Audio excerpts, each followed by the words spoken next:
UCC लागू करने जा रहे हैं। उत्तराखंड में यूसीसी को लेकर उन्होंने कहा ये इसको यूसीसी नहीं बोल सकते आप। Hindu marriage act, Hindu succession act को एक्सेप्शन दे रहे हैं आप। ट्राइबल्स पे लागू नहीं होगा।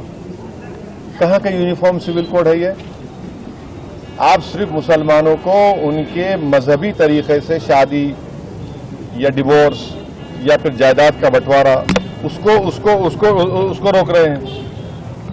तो कहाँ यार, आप तो Hindu marriage act, Hindu succession act में तो लागू नहीं हो रहा। और ये झूठ बोल रहे हैं। इस देश में ऑलरेडी अगर आप अपने रिलीजन के कानून के तहत कोई चीज नहीं करना चाह रहे तो आपके पास स्पेशल मैरिज एक्ट है, इंडियन सक्सेशन एक्ट है, जुवेनाइल जस्टिस एक्ट है, उसको इस्तेमाल करिए ना। और ये बात हमको समझ में नहीं आ रही कि हिंदू अनडिवाइडेड टैक्स रिबेट जो मिलता है, 2 साल पहले 1700 करोड़ का टैक्स रिबेट मिला, वो क्यों नहीं मिलता मुसलमानों को, ईसाइयों को? ये तो राइट टू इक्वालिटी के खिलाफ है। और आप यूनिफॉर्म सिविल कोड की बात करते हैं, मगर कोई अपना मजहब हिंदुइज्म से चेंज करता है तो उसको परमिशन लेना पड़ता। तो कहाँ का यूनिफॉर्म सिविल कोड हुआ ये? सर कहीं ना कहीं ये जो वक्फ एक्ट है वो सीधे तौर पर मुसलमानों से जुड़ा हुआ है। तो देश के मुसलमान क्या चाहते हैं, वो ये जो एक्ट है वो लागू होना चाहिए। कौन सा एक्ट? वक्फ अमेंडमेंट एक्ट। नहीं, देखिए, जहां तक हम जानते हैं, मुसलमानों का एक बहुत बड़ा ऑर्गेनाइजेशन है, all India Muslim personal law board, जिसमें मुसलमानों के मुख्तलिफ मसलक और मुख्तलिफ ऑर्गेनाइजेशन, सोशल, रिलीजियस सब हैं। सब ने उसमें पर्सनल लॉ बोर्ड ने इसको रिजेक्ट किया है। और सब ये कह रहे हैं कि 2013 का जो कानून है वो बेहतर है, जो प्रिंसिपल एक्ट है। आज आप कोई कानून ला रहे हैं तो वक्फ की जायदाद को बचाने के लिए नहीं, वक्फ की जायदाद को बर्बाद करने के लिए ला रहे हैं। आप बताइए कि वक्फ बोर्ड में नॉन मुस्लिम मेंबर कैसे होगा? उत्तर प्रदेश में काशी विश्वनाथ बोर्ड है, क्या कोई नॉन हिंदू मेंबर बन सकता है? नहीं बन सकता है। आप कह रहे हैं कि अगर कोई मुसलमान जो 5 साल तक इस्लाम फॉलो करेगा वही प्रॉपर्टी वक्फ को दे सकता है, माने फिर वो 5 साल तक किसी और धर्म के स्थान को दे सकता है प्रॉपर्टी, मगर मुसलमान को, मस्जिद को या दरगाह को नहीं दे सकता।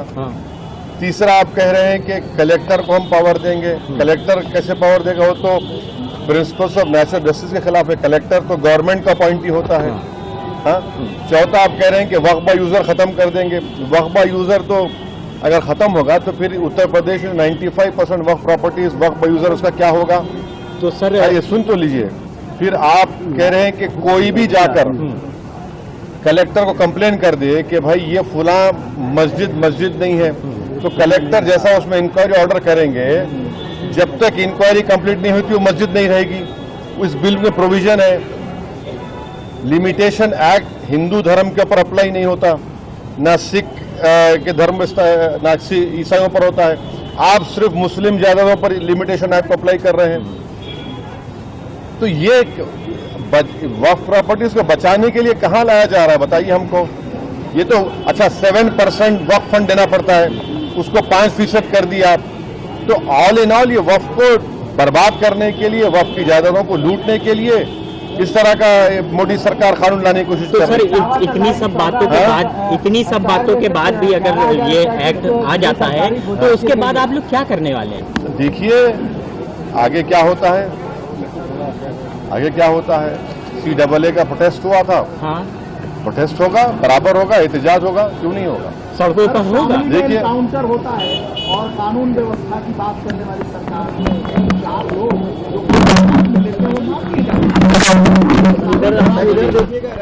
ये तो कानून की राज है। ये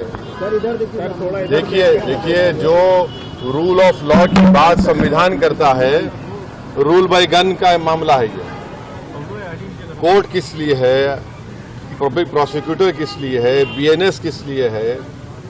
अगर ये सब अगर आप सिर्फ गन से इंसाफ को समझते हैं तो फिर इसकी जरूरत ही नहीं है। फिर संभल मामले